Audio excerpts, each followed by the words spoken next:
so many people, watch the combine and it's about, what is this time? What is that time? And I understand that. But when you talk to some organizations in the NFL, I'd say 85% of them, they care more about the meetings, the football IQ, and some of the other things, and the tape. The tape that you have 3 or 4 year sample size on is what they care about. Now, you've got that other 15%. I'm looking at you, Oakland Raiders, soon to be Las Vegas Raiders. Every single year, they would draft the fastest guy in the combine. It didn't really matter. Man, you got an offensive tackle running a 4.8. He must be a stud. We got to draft him. He's out of the league in 2 years. So some teams and franchises still have that model. But a majority of them, they use common sense and they watch the tape and they meet with you. They want to know what you know. And when it comes to something stupid like hand size, how many times did we see Joe Burrow fumble in the pocket? Very rarely. His pocket presence is maybe his best attribute. Yeah. It's the thing he does really well.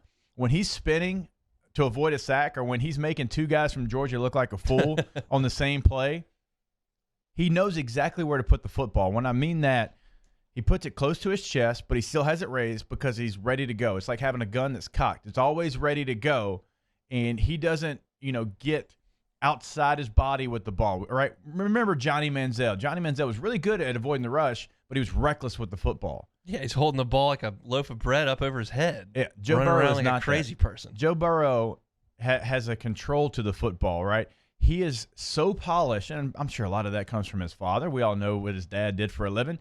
He is so polished in the pocket that's what you need to worry about, not how big somebody's hand size is. No offense, Paul O'Neill. I know you have the same hand size as Joe Burrow. That doesn't matter. My hands are just cartoon large, right? And T-Bob makes fun of them all the time. I can't throw a football. I never felt like it made me hold on to the football anymore. It's about technique. Well, is there anybody that's like insinuating that it does matter? And like, has anybody come out and said like, "Oh man, he's gonna fumble a lot in Buffalo when they play there"? Like, is that? I heard some fool get on there yesterday and say it gets cold in Cincinnati when that ball's a little slippery. That's what I'm asking. When the wind's blowing a little bit, will it make him fumble the ball in the pocket? Are you kidding me? Here's my take on that. ESPN is so eaten up with the NFL, and America is so eaten up with the NFL, they just need content, and they have to have someone get up there and say something. I don't care if it's good, bad, right, wrong, whatever, just yell it. And somebody will either agree with it and think it's awesome, or they'll disagree with it and they'll get furious and they'll watch it. I can name 4 millionaires who have made careers out of screaming about stupid stuff they don't believe. That's the nature of sports television and radio now. It is. And sadly, it's not only them. I mean, there's a lot. I had 4 notifications on my phone about Joe Burrow and his hand size yesterday. 4. It was Yahoo, it was ESPN, it was, all the apps that we have, Bleacher Report, all of them on our phone just popping up. So I saw a good article that was talking about like the combine busts, the guys who went and did terrible. Christian McCaffrey, second lowest bench press for running back in the combine. He does okay breaking tackles. Right? He's like he's scoring on points every week. I had a faster 3-cone than Chris Johnson. Nobody is ever going to confuse me with the athlete that Chris Johnson was. It's a straight line dude. Right? It's about, you study up on these cone drills and you know exactly how to run them and all those type things. When in the hell am I going to run around 3 cones on a football field? Just like I've always said in the combine, why are we running these 40s without pads on? There ain't no time in football I'm going to run without a helmet and shoulder pads on. Right? So the combine to me, it's more about the meetings. It's about getting in front of somebody. Maybe the most important thing of this entire combine, if you were to boil down one activity for one person for this combine, what would it be? It'd be the meetings. I think it's the medical for Tua. Well, I spent 9 hours in the hospital without missing a game at LSU. 9. How long is he going to be? He said today he was the last one there. Craig Stelz. So Craig got hurt in the national championship game, right? It was something with his shoulder. He hasn't missed a game. He not only had to go to Indianapolis the first time, he had to go back and get more in like March or right in the middle of April, right before the draft took place. He had to actually fly to their hospitals and get more MRIs. And he was at the hospital He sat for 14 hours at the combine. So a guy like Tua is he might not even show up to Lucas Oil. He might just literally just sleep at the hospital. He said in his press conference he was the last one there. And you get a guy like Jalen Smith a couple of years ago, got hurt in the bowl game, and that's the most important stuff for those guys is to get in there and have the doctors check them out. Now, there's going to be some guys there's 5, 6 guys that nobody really knows what their times are. They want to know how fast they are, straight speed, and I think Justin Jefferson probably falls into that category. And I kind of said this yesterday. I don't remember if it was when Ronnie was on Sports Today or if it was on our show. Justin Jefferson runs with a purpose. His routes, he doesn't rush them. He allows the coverage to dictate what pace he plays at. And LSU was a big two-man combination, a big bunch formation team. And what I mean by that, two-man combinations, obviously, go back, if you're wondering what I'm talking about, go back and watch the last touchdown Jamar Chase scored against Florida.